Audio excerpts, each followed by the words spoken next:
Buenos días, hermanos, nuevamente. Gusto compartir la palabra de Dios y continuar con nuestro viaje por el libro de Hechos. La última vez, si recuerdan, nos habíamos quedado en el preciso instante donde Pedro toma podemos decir, esa decisión tan inusual para un judío, de agarrar y hospedarse en la casa de un curtidor. Y habíamos visto lo que significaba eso, porque para ellos todos aquellos que trabajaban, o sea, que estaban relacionados con la sangre de animales y de todo tipo de animales, era una barrera muy grande. Y Pedro, estando ahí, toma la decisión nada menos que de hospedarse en ese lugar. Dios estaba trabajando ya de antemano, podemos decir, cambiando, rompiendo paradigmas, rompiendo formas de pensar, rompiendo una cultura de siglos arraigada en ellos. Y Dios lo iba a hacer, y Dios lo iba a llevar a otro nivel. Y eso es lo que nosotros vamos a estar hoy compartiendo en el capítulo 10 principalmente y 11 de Hechos. Pero antes de avanzar ahí, porque esos capítulos, quiero decirle, muchas veces los relaciona la gente con el tema de la comida. Y la misma interpretación que da la palabra de Dios no se trata acá de comida principalmente. Vamos a mirar después que de hecho la interpretación misma que da Pedro nos gira en torno a lo que es la comida. Dios le estaba mostrando a través de lo impuro y lo puro, ¿no?, lo que iba a estar aconteciendo.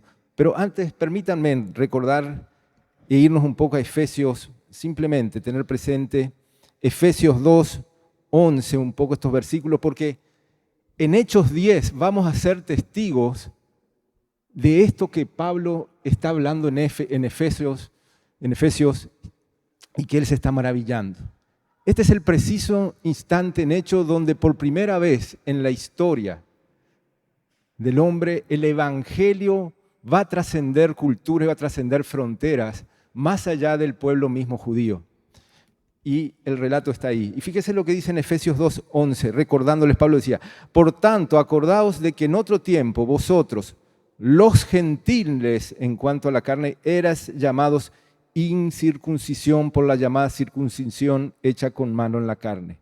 En aquel tiempo estabais sin Cristo, alejados de la ciudadanía de Israel y ajenos a los pactos de la promesa, sin esperanza y sin Dios en el mundo. Esta era la mirada que tenían los judíos, inclusive los judíos creyentes hasta ese momento. La iglesia había comenzado en Pentecostés, como ustedes se recuerdan, y la iglesia iba a seguir ese proceso, ese plan divino que Dios había trazado. Y una de las barreras que había roto ya primeramente era llevar el evangelio a los samaritanos, que también eran algo repulsivo para los judíos.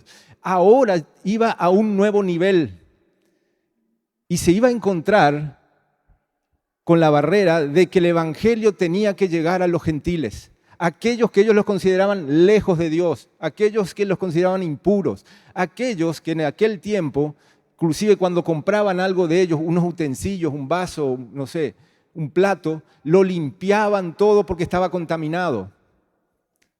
Y podríamos estar hablando horas tal vez de lo que hacían ellos para preservarse de las cosas que tocaban los gentiles y lo relacionado a ellos. Ese era el paradigma, ese era el pensamiento de los creyentes, los primeros creyentes en aquel tiempo.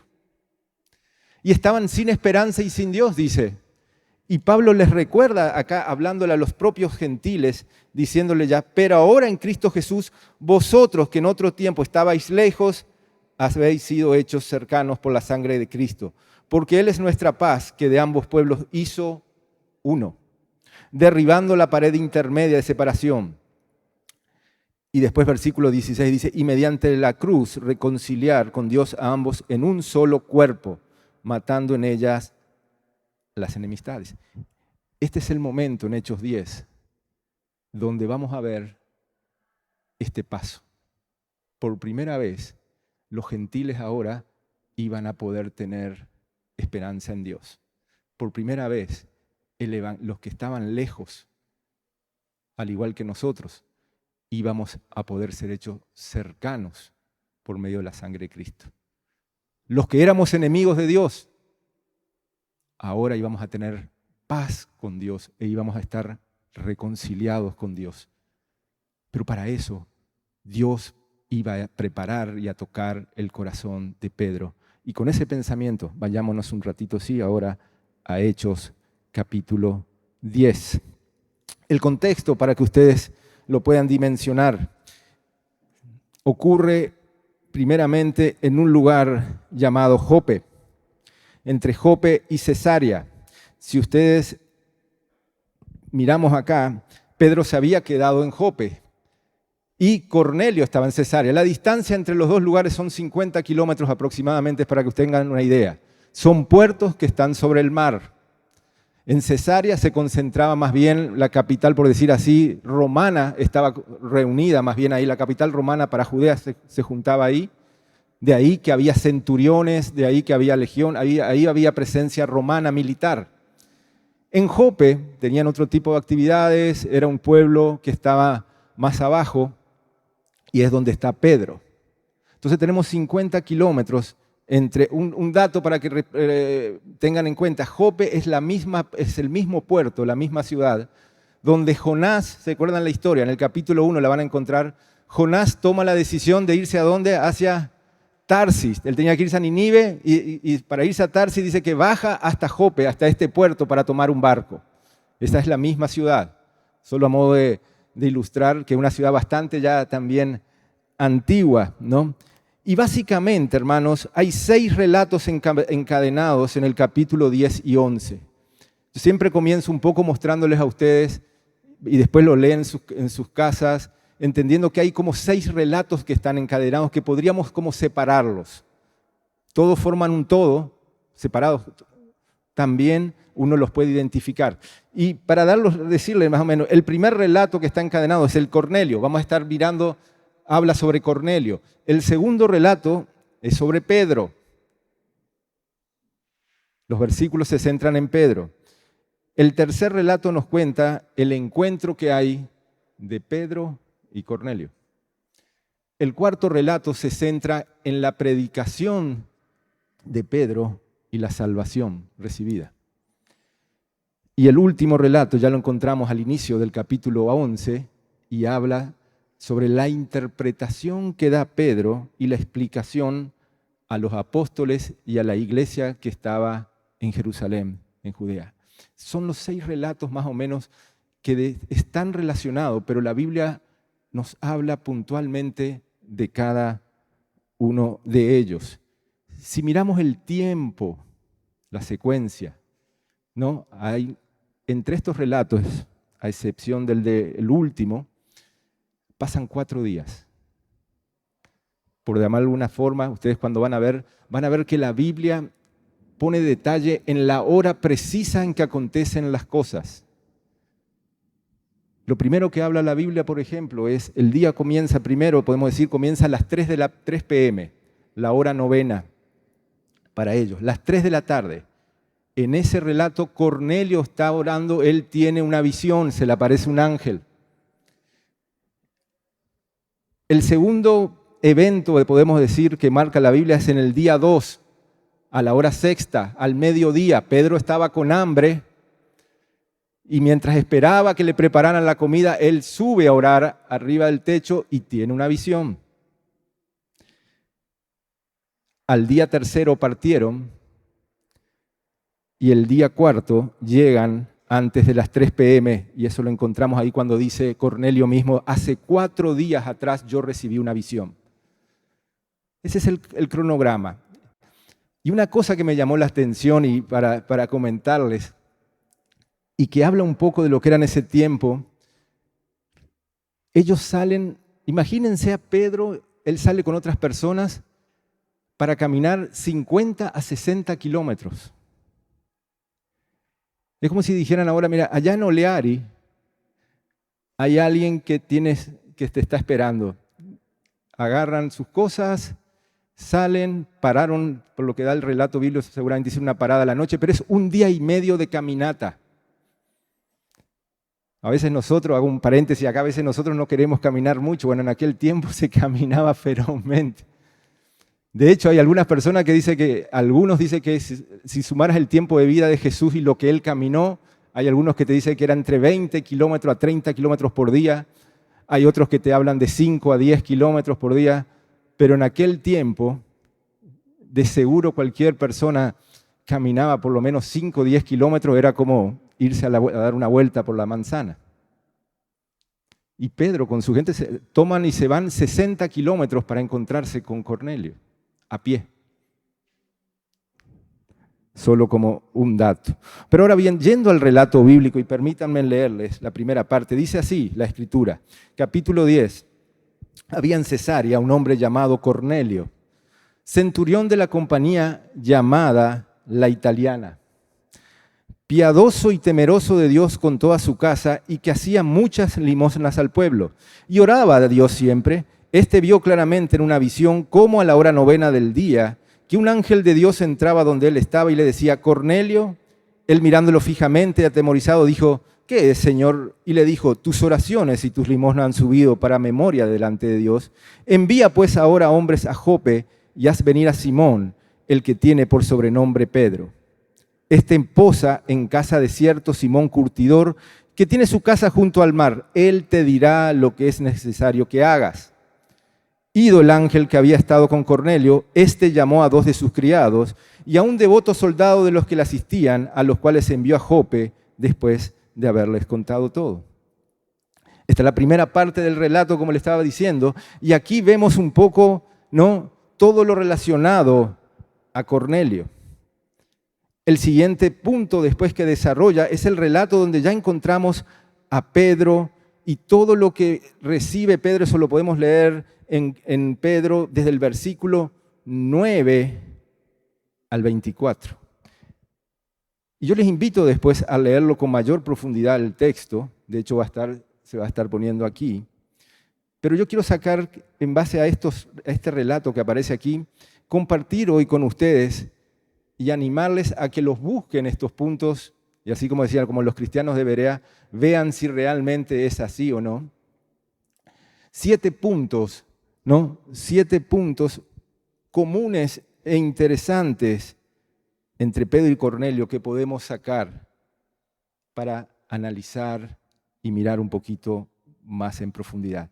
El primer punto que quiero compartir es, y el relato bíblico comienza con ello, ambos estaban en oración. Yo creo que no nos vamos a cansar siempre de decir, pero realmente no es cuestión de decir, realmente de vivirlo como vivencia, entender que Dios se mueve a través de la oración. Dios se mueve a través de la oración. Y muchas veces cuando pensamos en esto nos limitamos sin darnos cuenta a pensar que la oración sirve solamente para hacer peticiones personales o centradas en algún tema en especial.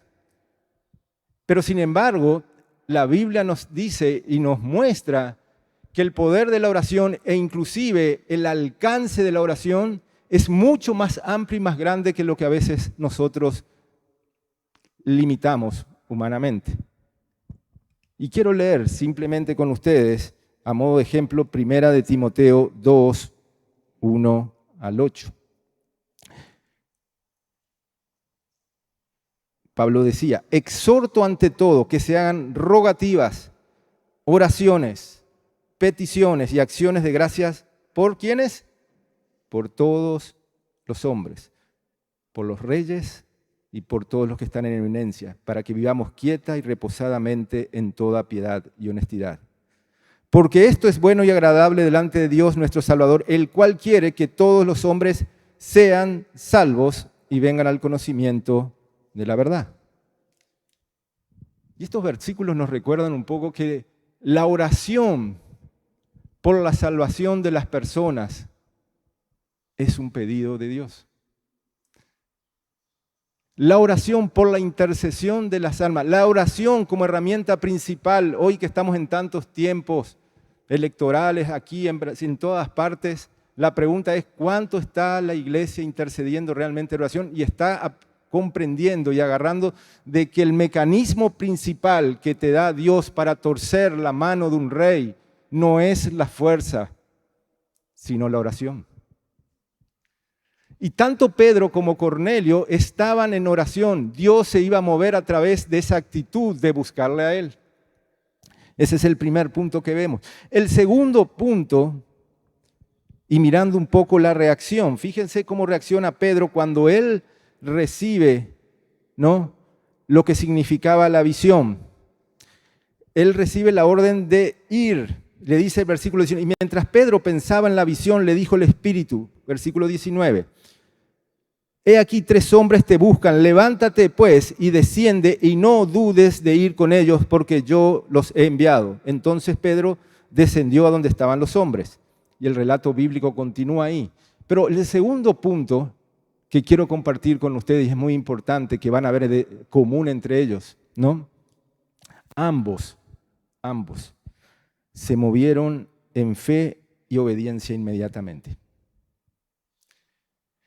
No hay aquí en el relato bíblico, una vez que recibieron lo que tenían que hacer, en el caso de Cornelio tenía que enviar a alguien a buscar a Pedro, en el caso de Pedro él tenía que ir junto a Cornelio, no hubo dudas. Y esto también nos va a mostrar, y van a mirar un detalle importante que quiero compartir, hermanos, ¿no? Porque los pasos de obediencia no están condicionados por los resultados. A ver si se puede entender esta frase.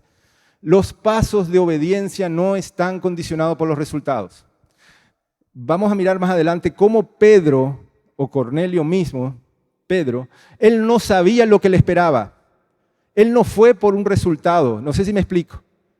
Él obedeció y punto. Tal vez un ejemplo práctico en nuestra vida podría decir famoso cuando uno dice, tienes que perdonar a alguien. La Biblia te dice, tienes que perdonar. Tú tienes que dar un paso de obediencia, ¿sí o no? Pero tú condicionas ese paso a un resultado muchas veces, ¿verdad o no? ¿O me equivoco? No, yo le voy a perdonar si me sonríe. O si yo veo que realmente hay un... No. Nosotros batallamos con eso. Batallamos muchas veces con entender que la obediencia no implica precisamente, no se mueve por resultado. Produce resultados, pero no es tu norte a mirar. Tú tienes que perdonar porque Dios te manda a perdonar, no por el resultado que puedas obtener. ¿Me explico? ¿Me siguen ahí? Tú no das el perdón según lo que puedas o no obtener. Tercer punto. Ambos no entendían lo que Dios le estaba queriendo decir. Si uno mira este detalle bíblico, lee después en profundidad, hay algo que les va a llamar la atención y van a ver que ellos no entendían lo que Dios estaba queriendo hacer. Ellos no estaban pillando como se dice normalmente. Pero había algo que sí sabían ellos. Ellos no entendían el final de la película, pero sí sabían algo, que Dios estaba detrás y eso era suficiente. Tal vez uno hubiera dicho, ¿por qué Dios no le pudo explicar mejor todo lo que era esto, lo otro y lo que iba a pasar? No, ellos, y nuestra vida, hermanos, en la vida cristiana nosotros vemos fotos de los momentos, no vemos la película. A veces queremos ver la película, pero cuando nos movemos en fe tenemos que entender que nos movemos por fotos, son las fotos del momento lo que tenemos. Ellos no sabían lo que Dios le estaba queriendo decir, pero sí sabían que Dios estaba detrás. Había algo que Dios quería y eso ya era suficiente. ¿Cuántas veces te has encontrado en situaciones en que sabes que Dios quiere algo, pero no sabes exactamente qué? Y tú dices, Señor, ¿por qué esto? Yo sé que tú quieres algo con esto. Yo sé que tú estás detrás de esto, pero, y le pedimos, contanos un poco, ¿verdad? O solamente yo he pasado por eso. Y le decimos, Señor, contanos un poco más de la película, ¿por qué? Y el plan de Dios va a seguir. Y nosotros tenemos que aprender en nuestra humanidad a confiar de que Él está en control. Si entendemos que Dios está detrás, debemos confiar en que en algún momento todo tomará sentido. Y nuestra vida no nos dice eso muchas veces. ¿Cuántas veces hemos estado en situaciones que después pasa el tiempo y decimos, uy, realmente menos mal que pasó esto, ahora entiendo lo que Dios me estaba queriendo decir. Ahora entiendo lo que Dios estaba buscando hacer en mi vida. En aquel momento no teníamos la foto de toda la película, no teníamos la película, pero después podemos mirar y ver un poquito eso, y eso nos anima y nos conforta. Porque la palabra del Señor dice que todas las cosas ayudan ¿a qué? ¿A mal o a bien a los que creen? A bien. Y muchas veces nos olvidamos. En Hebreos 11:8 dice que por la fe Abraham, siendo llamado, obedeció para salir al lugar que había de recibir como herencia, y dice, salió con la hoja de ruta, salió con el GPS activado, marcando, por decir, el tiempo, el destino, tierra prometida o destino tal lugar. No. Dios le dijo, ve. Y él salió sin saber, dice la palabra de Dios, a dónde iba. Y sé que muchas veces queremos tener toda la película nosotros, pero quiero animarles, así como me animo también a mí con estas palabras, al leer esto, que muchas veces vamos a tener que andar sin saber lo que está o lo que va a pasar adelante. Pero tenemos que andar en fe. El cuarto punto que podemos ver de todo este relato, por eso quiero que después lo lean con tranquilidad en sus hogares y lleven estos puntos presentes. Tienen toda una semana para hacerlo. En cada uno, Dios se movería de forma particular y única. Dios va a tratar de forma única con cada uno de ellos y con un propósito especial para cada uno de ellos. De forma única. Y eso también va para nosotros. Si uno mira el grupo de personas en el relato que aparecen y que están vinculados, vamos a encontrar a Cornelio, vamos a encontrar a Pedro, vamos a encontrar a los hermanos de Jope, fieles de la circuncisión, que le acompañan a Pedro en el viaje.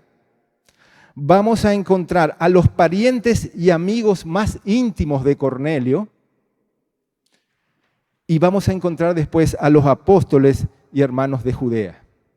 Para todos ellos, hermanos, escúchenme bien, para todos ellos Dios tenía un propósito y un plan especial. Cada uno de ellos iba a recibir lo que Dios tenía pensado. La historia no se limitó solamente a Cornelio y a Pedro. Cada uno de estas personas que están acá, Dios habló y fueron parte de la estrategia que Dios generó en todo eso. Y eso es maravilloso, porque nos habla un poco de que por más que tengamos muchas cosas en común, Dios trata a cada uno de forma muy especial y de forma única. Y también nos recuerda, hermanos, que Dios te va a juzgar por tus decisiones, no por las de otros. Dios trata de forma única, contigo, conmigo. Tenemos cosas en común, pero también te va a juzgar por tus decisiones, no por las de otros, a ti. Y eso implica y nos habla de la responsabilidad también individual que tenemos. Pero la historia de tu vida, de nuestra vida, es única y Dios la conoce al detalle y nada se escapa de su control. Absolutamente nada. Quinto punto. Dios preparó soberanamente a Cornelio y a Pedro. Cuando uno mira y lee todo este relato, hermanos, una de las cosas que les va a llamar la atención, y quiero que lo miren con ese lente, cómo Dios estaba en todos los detalles. Cómo Dios se tomó, por decir así, la iniciativa de enviar un ángel a Cornelio. Cómo Dios después habla a Pedro por el Espíritu Santo para que vaya. Cómo Él mueve el tablero. Ese es nuestro Dios. No es un Dios que está ajeno a lo que pasa en nuestra vida. No es un Dios que no actúa en medio nuestro. Él en este relato uno puede ver a Dios moviendo todo el tablero, la estrategia de Dios. Él está coordinando, Él está los tiempos exactos, poniendo en el corazón los pensamientos. Él está moviendo todas las cosas. Y uno de principio a fin al leer este capítulo va a notar eso. A uno estando en Cesarea, al otro estando en Jope. De hecho, no fue coincidencia que Pedro se fuera a quedar en lo del curtidor. No fue coincidencia que fuera con las personas que viajó después, con los 6 hermanos de la circuncisión que le acompañaron a Pedro. No fue coincidencia para los amigos y parientes de Cornelio que le estaban esperando a Pedro, que después reciben a Pedro también. Dios se mueve, hermanos. A Dios no se le pierde la pelota, como se suele decir en el fútbol, como pensamos muchas veces. Él se mueve, Él es Dios. Y a Él no se le escapa nada de su control. Y muchas veces el hombre piensa que las cosas se salieron de control y que Dios no está en control de las cosas. No es así. Dios coordinó ese momento. Él preparó soberanamente el corazón de Cornelio y de Pedro. Y esto es muy importante tenerlo presente porque la salvación, hermanos, comienza por Dios y termina por Dios. El hombre tiene la capacidad, Dios le delegó la capacidad de poder tomar las decisiones. Pero la palabra de Dios dice que el que Él convence es el Espíritu Santo. No hay justo, no hay uno que busque a Dios. Dios tiene que intervenir de alguna forma para que las personas puedan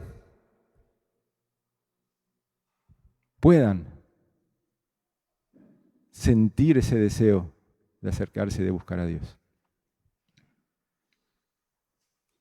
Y el principio rector que tenemos, que cuando decimos a veces, como una vez solemos hablar, y eso a veces nos olvidamos, cuando vamos a predicar el Evangelio, cuando vamos a estar hablándole de Cristo al Evangelio, tenemos que entender que le estamos hablando a cadáveres vivientes. Son muertos espiritualmente caminando. Parece fuerte lo que digo, pero es así. Y no hay nada que tú puedas hacer en convencerle con palabras humanas, como dice la palabra, que pueda hacer que eso cambie. Tú tienes que entender que por eso es que es tan importante ir en el poder del Espíritu. Por eso es tan importante ir con la sabiduría espiritual de la palabra de Dios. No hay esfuerzo humano que pueda cambiar eso. Ese nuevo nacimiento, por eso habla de nuevo nacimiento. La Biblia dice, el que no cree está muerto en sus delitos y pecados. Son cadáveres andantes. Y tú a veces quieres hablarle a los muertos como si estuvieras vivo. No funciona. Ambos, punto 6, ambos tendrían que derribar ciertos paradigmas y comprender lo que Dios les quería decir. En la mente de Cornelio, que era un centurión, un militar romano, no habrá sido fácil. De hecho, él decía la palabra de Dios que él buscaba a Dios, por decir de alguna forma, él practicaba ciertos aspectos del judaísmo, pero no había sido circuncidado todavía. Él hacía limosna, él oraba, él seguramente leía la Torá, él seguía ciertas prácticas que estaban permitidas y él era, como decirlo, un simpatizante de ellos, pero no era uno de ellos. A pesar de eso, habrá sido ya de por sí ese cambio algo muy, podemos decir, distinto a lo que era la religión romana de aquel tiempo. Él ya habrá tenido, de hecho, a posicionarse como eso, siendo un centurión romano, ya implicaría ciertas cosas y hablan mucho de su carácter, de su convicción, de su firmeza. La Biblia lo describe como piadoso y temeroso de Dios, un hombre de oración, buscaba la verdad. Pero Cornelio debía esperar a Pedro y comprender comprender que la salvación, que la relación con Jehová, con Dios, pasaba más que por ser judío o por los judíos. Por eso Cornelio, cuando entra Pedro, él se va y se postra. Cornelio tenía que romper ciertos paradigmas también respecto a los judíos, de que la salvación estaba ahí, de que tenía que adorarles a ellos.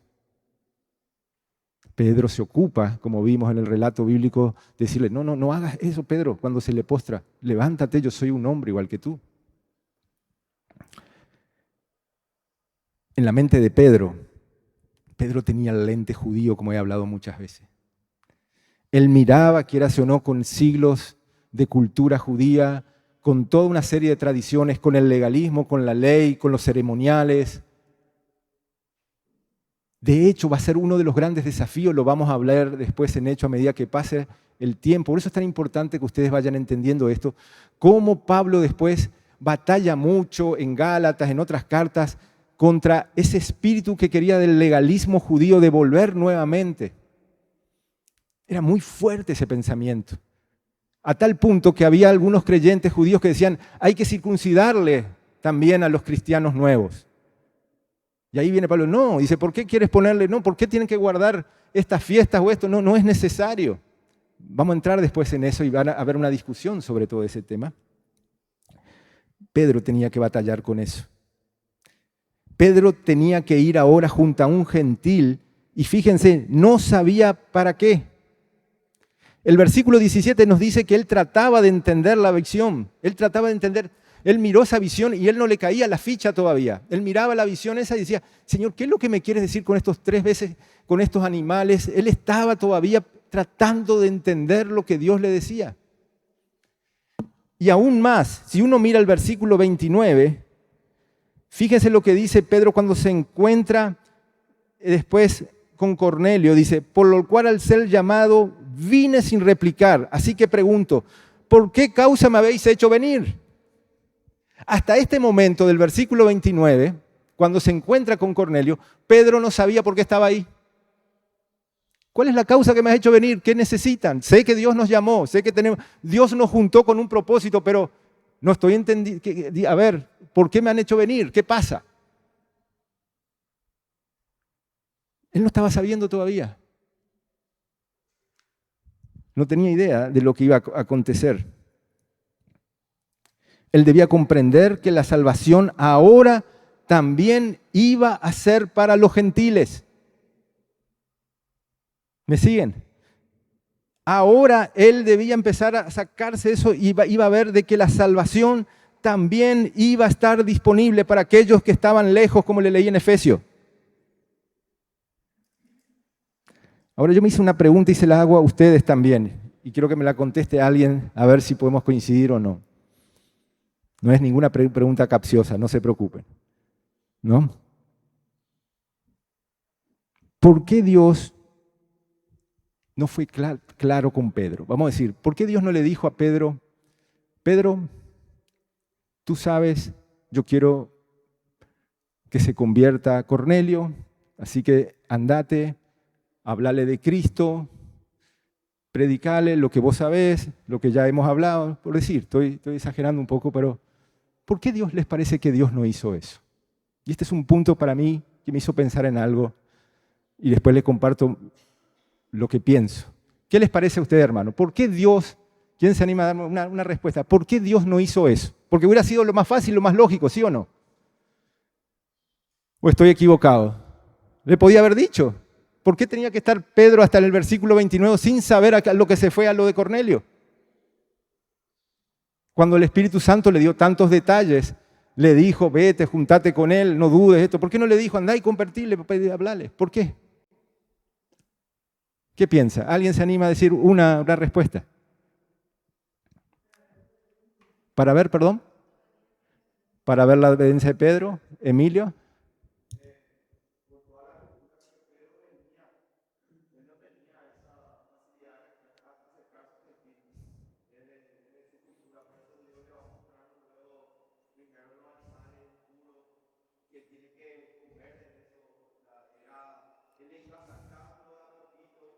Ok.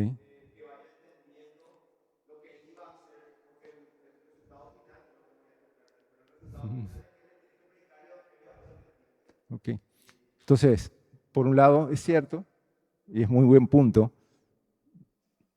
Dios estaba probando la obediencia de Pedro, lo hemos visto, la fe es la certeza de lo que no se ve, la convicción de lo que no se ve. Y es muy buen punto. También lo que vos estás diciendo, Emilio, en relación de que poco a poco, y yo anoté lo siguiente un poquito, analizando un poquito más, ¿no? Pedro tenía que comprender. Y aquí viene algo que muchas veces nosotros pasamos por alto. La revelación bíblica, la revelación de la palabra de Dios, ¿no? Pasa porque comprendamos las Escrituras. Voy a seguir explicando un poco más. Pedro tenía que escuchar, analizar y comprender lo que Dios estaba queriendo mostrar. Yo siempre una vez hablé y tengo presente, se recuerdan la historia ahí también, de hecho, de Felipe y el eunuco, en Hechos 8:30. ¿Qué le dice Felipe al eunuco cuando le está leyendo? A ver si alguien se recuerda. ¿Se acuerdan? Se acerca al carro, Felipe, 8:30. ¿Qué le dice? ¿Entiendes lo que lees? ¿Entiendes lo que lees? Y esa pregunta también va muchas veces para nosotros y va en torno a lo que estoy hablando porque ¿entendemos muchas veces lo que leemos? ¿Entienden las personas cuando tú le presentas el plan de salvación de qué se trata? Ahora tú me vas a poder decir, no, pero eso es espiritual. Y ese es uno de los paradigmas a veces que tenemos de que pensar que lo espiritual no tiene nada que ver con la mente. Nuestra fe, hermanos, no es una fe ciega, es una fe razonable. No es una fe solamente de emociones. Dios no hizo las cosas para que simplemente, y ese es un problema que hoy hay muy grande en las iglesias y en algunos hermanos y en algunos mensajes en general, se orienta tanto el tema a las emociones, a experimentar ciertas, que no tienen ni siquiera muchas veces fundamento bíblico, ni siquiera entiendes el por qué lo estás haciendo o si hace sentido. Dios se reveló en su palabra también para que le busquemos, para que comprendamos, nos dio un intelecto, nos dio una mente para razonar, para comprender el mensaje, para comprender de la salvación, para comprender de su plan. Y Pedro tenía que comprender eso. Dios quería que Pedro sacara también sus conclusiones en base a lo que él ya estaba mostrándole. Y de hecho después Pedro dice, ahora comprendo. Pedro empieza a atar las escrituras. Este libro que tenemos aquí, la Biblia, está también, Dios lo preparó de tal forma que nosotros podamos buscar el consejo de Dios y nos dio una mente que, iluminada por el Espíritu Santo, puede ser guiada para comprender las verdades de Dios. No es una fe ciega la nuestra. ¿Me están entendiendo? La fe auténtica, en cambio, nunca puede pasar por alto la mente. No puede ser irracional. Y hoy muchas aberraciones que se hacen en el nombre de Cristo, inclusive, que escuchamos y eso, parten de una fe ciega. Muchas religiones parten de una fe ciega, sin razón, sin lógica. Cuando uno estudia la palabra de Dios, que nos manda la palabra de Dios a eso. Por eso dice la Biblia, y siempre decimos, presentad, ¿no? El consejo de Dios, tenemos que presentarlo, ¿no? Con sabiduría, sí, pero no sabiduría humana, sino con la sabiduría espiritual, con las cosas de Dios. Y te dice, estar preparado para presentar defensa. Y eso habla de el uso de nuestra mente, de nuestro intelecto. Y Pedro tenía que comprender lo que estaba pasando, porque él tenía que explicar, él tenía que abrir eso, iba a abrir, y tenía que ser también, y se lo iba a explicar de cierta forma a los demás. hermanos. La fe se ocupa de la verdad. La verdad es información objetiva para conocerse, contemplarse y entenderse. Y todo eso implica el uso de nuestra mente. Varias veces hemos hablado acá cómo Satanás batalla principalmente en la mente, dice, derribando argumentos, decía, ¿no? La batalla más grande que tiene el creyente es en la mente. Y contra eso Dios nos da su palabra, el Espíritu Santo, y nos da la capacidad también de ejercitar conforme a la Biblia nuestro cerebro, por llamarlo de alguna forma, nuestro intelecto. No es malo eso, hermano. Y yo les quiero animar a que realmente cuando vayan también a la palabra de Dios, entiendan eso. No es todo emoción, no es todo sensacionalismo. No pasa por ahí. En Colosenses 1:9 dice, por lo cual también nosotros desde el día que lo oímos no cesamos de orar por vosotros y de pedir que seáis llenos del conocimiento de su voluntad en toda sabiduría e inteligencia espiritual. Tenemos que pedirnos a Dios que nos dé sabiduría e inteligencia espiritual. El que sea espiritual significa que sean de las cosas del Espíritu, no la del mundo. A veces somos muy sabios en las cosas del mundo, pero no somos sabios en las cosas de Dios. Y eso tiene que cambiar. La Biblia nos dice también que en Romanos 12:1 que tenemos un culto, ¿cómo dice? ¿Irracional o racional? Racional. Culto racional. Venimos a dar un culto racional con nuestro ser, con nuestro entendimiento, entendiendo lo que hacemos. Por eso es tan importante, ¿entiendes lo que lees? Entendemos muchas veces y siempre de este lugar, tratamos en este lugar, en esta iglesia, a todos los pastores de mostrarles a ustedes y así que animarles como los cristianos de Berea, que vayan a la Escritura, pero ¿entienden lo que leen?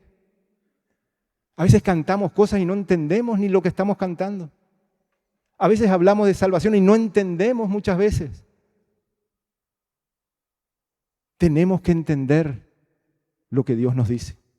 Tenemos que aplicar nuestra mente, nuestro intelecto a las Escrituras. Él quiere que seamos sabios, que su voluntad es que usemos nuestras mentes. En Proverbios 2:2-6, nos dice también eso. Y con esto ya estamos llegando a nuestra parte de hoy. Vamos a estar... Hijo mío, si recibieres mis palabras y mis mandamientos guardares dentro de ti, haciendo estar atento tu oído a la sabiduría, si inclinares tu corazón a la prudencia, si clamares a la inteligencia y a la prudencia diré tu voz, si como a la plata la buscares y la escudriñares como a tesoros, entonces entenderás el temor de Jehová y hallarás el conocimiento de Dios. Tenemos que entender el temor de Jehová. No solamente pedir, Señor, quiero tu temor, pon en mí tu temor. La Biblia dice, entenderás, pide, entenderás el temor. Pedro debía comprender en mayor profundidad y alcance el plan de Dios, y Cornelio debería comprender y recibir el Evangelio. Los dos tenían algo que comprender. La próxima vez que me toque compartir, voy a estar centrándome ya en la parte de Pedro y comprender el mensaje del Evangelio. Porque Pedro hace una exposición después de todo lo que es el Evangelio. Como lo presenta, dice, abriendo su boca. Parte de eso es lo que solemos los domingos, el pastor Jorge está hablando en los cursos que hace, ¿no? Para que se entienda y se comprenda el Evangelio, cómo predicarlo mejor. ¿Qué implica predicar el Evangelio? No es simplemente hablar de la palabra de Dios, salir a hablar, decir una predicación de un tema. Predicar el Evangelio es algo muy puntual. Y tenemos que comprender también eso. Estar preparados para presentar defensa. Concluyendo, todos necesitamos de un Pedro, ¿verdad? Cornelio necesitaba de un Pedro que le explicara el Evangelio, que le predicara. Todos debemos buscar a nuestros Cornelios. Cada creyente tiene que entender que tiene una tarea al predicar el Evangelio de ir en obediencia, así como fue Pedro, a predicar a los Cornelios que Dios te está poniendo enfrente. La salvación comienza en Dios y termina en Dios, hermanos. Es un acto sobrenatural, no nos olvidemos de eso. Tenemos que orar, tenemos que presentar eficientemente el Evangelio, tenemos que hacerlo con propiedad, con principios bíblicos. Pero el que convence de justicia, de juicio y pecado no sos vos, no soy yo, es el Espíritu Santo. Y por último, tener presente que nuestra fe no es una fe ciega, y animarles y animarnos todos a entender que nuestra fe implica el uso del intelecto, de la mente, animarnos a escudriñar las Escrituras porque en ellas hablan de mí. Dios lo hizo así, Él quiere que nosotros nos involucremos, no somos máquinas autónomas. Dios no nos diseñó de tal forma, inclusive para tomar la decisión por eso del Evangelio, no nos diseñó de tal forma que aprieta un botón, se convirtió. Aprieta un botón, ahora recibí temor. Aprieta un botón, Dios, no. Dios nos delegó también en la relación que tenemos con Él, esa capacidad, ¿no?, de usar nuestra mente en base a la palabra para conocerle, para crecer en intimidad con Él. Así que próximo domingo, con esto estoy cerrando, estaremos entrando ya más a fondo en lo que Pedro, cómo predicó el Evangelio y las consecuencias que trajo eso. ¿Algún comentario para cerrar? ¿Alguien que quiera aportar algo? ¿Alguna duda? ¿Se comprendió? Sí. No fui muy rápido, no fueron muchas cosas. ¿Se comprendió? Les animo que esta semana lean esos capítulos 10 y 11. Miren esto. Y como los cristianos de Berea, escudriñen ustedes si lo que estoy diciendo se ajusta a la verdad bíblica o no. Los cristianos de Berea hacían eso. Pablo les decía una cosa y ellos iban, dice que miraban a ver si lo que Pablo les decía era cierto. Ustedes también tienen que ir y mirar si yo lo que estoy diciendo es cierto. Espero que sea así, que sea realmente cierto. Creo que es así. Pero también ese ejercicio es saludable para la vida de ustedes. El que ustedes mismos se escudriñen, el que ustedes mismos busquen la verdad, el que ustedes mismos se acerquen a Dios en oración y en la palabra para ver lo que Dios quiere mostrarles. Amén. Nos ponemos de pie entonces para estar terminando. Pastor Jorge, si puede cerrar por favor con una palabra de oración. Padre amado, te damos gracias por esta mañana. Gracias, Señor, por tu palabra. Te pedimos, Señor, que penetre en nuestros corazones, que no seamos oidores olvidadizos. Tal vez también, Señor, le esté llamando a alguno, como le llamaste a Pedro, y tal vez haya un Cornelio que está esperando que alguien le lleve el mensaje. Ayúdanos, Señor, a hacer esto y te agradecemos porque podemos tener fe, porque tú eres un Dios que nunca falla. Tu palabra es verdad y has demostrado a través de toda la historia de que todo lo que tú dices se cumple. Gracias, Señor, por todo lo que tú nos das. Te elevamos nuestras gratitudes, nuestra alabanza y sea tu nombre glorificado eternamente y para siempre. Gracias en el nombre de Cristo Jesús. Amén. Que tengan un lindo inicio de semana, que Dios les bendiga, que pasen bien.